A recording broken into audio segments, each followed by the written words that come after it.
بسم اللہ الرحمن الرحیم۔ السلام علیکم۔ عہد حضرت داؤد علیہ السلام میں تواریخ میں ہے کہ بنی اسرائیل کا ایک گروہ جو بمقام ایلیا قیام پذیر تھا، یعنی حضرت داؤد علیہ السلام کے قوم کے 70,000 افراد سمندر کنارے ایلیا نامی بستی میں رہا کرتے تھے۔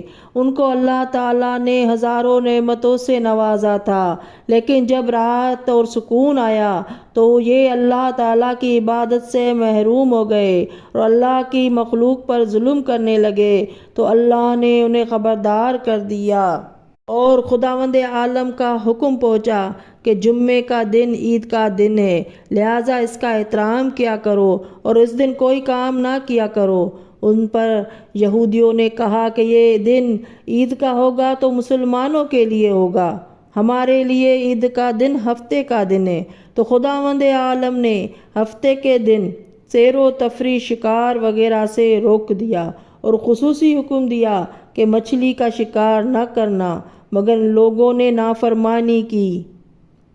ہفتے کے دنوں میں صرف ایک دن، ہفتے والے دن کو شکار مت کرو، اس دن اللہ تعالیٰ کی عبادت کرو، اللہ کی مخلوق کو آرام و سکون کرنے دو۔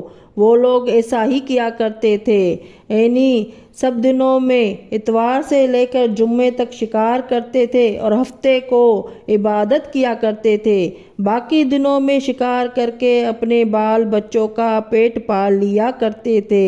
لیکن ایک دن ایک شخص کو شیطان نے برگلایا کہ ہفتے والے دن کو جال سمندر میں ڈال کر چھوڑ دو اور اسے اتوار والے دن نکال لیا کرو، کیونکہ ہفتے والے دن سمندر میں مچھلیاں زیادہ ہوتی ہے اور یہ لوگ دیکھا کرتے تھے، باقی دنوں میں مچھلیاں کم ہوتی تھیں۔ جب یہ شکار کرتے تھے تو شیطان نے اس طرح لوگوں کو راہ راست سے ہٹایا، یعنی باقی دنوں میں مچھلیاں کم آتی تھیں تو تم لوگ ہفتے والے دن بھی جال ڈال دو اور اتوار کو نکال دو۔ بس شیطان کی بتائی ہوئی ترکیب پر عمل کرنے لگے اور اس ترکیب پر عمل شروع کر دیا۔ دیکھا دیکھی اور کچھ لوگوں نے بھی ایسا ہی کرنا شروع کر دیا، لہٰذا ان لوگوں نے ایسا ہی کیا، گڑھے کھودے، نالیوں کو گڑھوں سے ملا دیا اور دریا سے ملا دیا۔ ہفتے کو چونکہ مچھلیاں زیادہ آتی تھیں کیونکہ اس دن پانی کا چڑھاؤ ہوتا تھا، لہٰذا گڑھے بھر جاتے تھے اور کافی مچھلیاں اس میں آ کر رہ جاتی تھیں۔ اس طرح ان کا شکار کا سلسلہ جاری رہا۔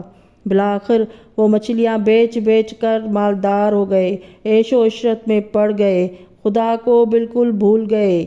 ان کی تعداد 70,000 تھی۔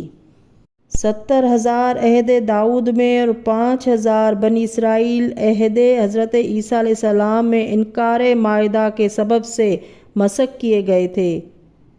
اس بستی میں کچھ اللہ کے خاص بندے بھی موجود تھے جو کہنے لگے کہ لوگو، اللہ نے ہفتے کے دن شکار سے منع کیا ہے، یہ جو تم کرتے ہو ان میں چھوٹی چھوٹی مچھلیاں پھنستی ہیں تو یہ شکار ہفتے کے دن کا ہوگا۔ وہ لوگ ان لوگوں کا مذاق اڑاتے تھے اور بولتے تھے کہ ہماری مرضی جو ہم کریں، اللہ کے عذاب سے ڈرو۔ وہ صالح لوگ ان نافرمانوں لوگوں کو بار بار منع کرتے تھے کہ اللہ کے عذاب سے ڈرو۔ ایک ان 70,000 آدمیوں میں جو بار بار ان کی اصلاح کرتے تھے، دوسرے وہ ان لوگوں سے نفرت کرتے تھے اور تیسرے وہ جو خاموش رہا کرتے تھے، یعنی ان لوگوں میں 3 گروہ ہو گئے اور تیسرا وہ گروہ جو گمراہ ہو گئے تھے، اللہ کے نافرمانی کرتے تھے۔ وہ صالح لوگ جو پہلا گروہ تھا، وہ صالح لوگ بار بار ان کو منع کرتے تھے۔ تو یوں نیک بندوں نے اس بستی کے بیچوں بیچ سے دیوار کو کھڑا کر دیا اور حکم دے دیا کہ اللہ کی نافرمانی کرنے والے اس طرف ہو جاؤ اور ہم لوگ جو نیک لوگ ہیں اس طرف ہو جائیں گے۔ اور وہ صالح لوگ بار بار ان سے کہتے رہے، اے لوگو، اللہ سے ڈرو۔ قوم سمود، قوم لوط کا جو حشر ہوا اس کو یاد کرو، اللہ کی نافرمانی نہ کرو ورنہ تم پہ بھی کوئی عذاب آ جائے گا۔ وہ سارے نافرمان جن کی تعداد تقریباً 12,000 تھی ہنستے رہے اور کہتے رہے یہ کتابی باتیں ہیں، ہم پر کوئی عذاب نہیں آئے گا۔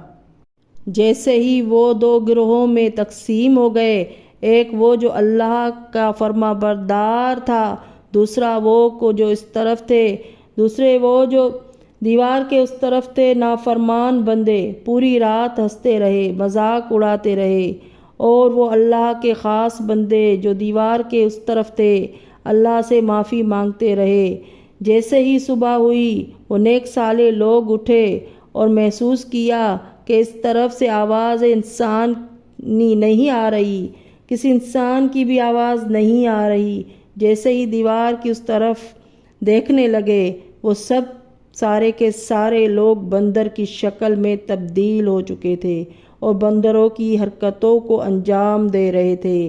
وہ جو سارے لوگ دیوار سے ان بندروں کو دیکھنے لگے، ان صالح لوگوں میں سے جن کے رشتہ دار تھے، ان کو بندر کے کپڑوں سے پہچان لیا اور چیخ کر رونے لگے اور اللہ تعالیٰ سے معافی مانگنے لگے۔ لیکن اللہ کا عذاب جب آتا ہے تو وہ ہو کر رہتا ہے۔ وہ 12,000 لوگ جو بندر بن چکے تھے کچھ بھی کھا پی نہیں سکتے تھے، اور وہ 3 دن کے بعد اس عذاب میں آ کر فی النار ہو گئے۔ بے شک اللہ تعالیٰ ان بندوں کو پسند نہیں کرتا جو اللہ تعالیٰ کی نافرمانی کرتے ہیں۔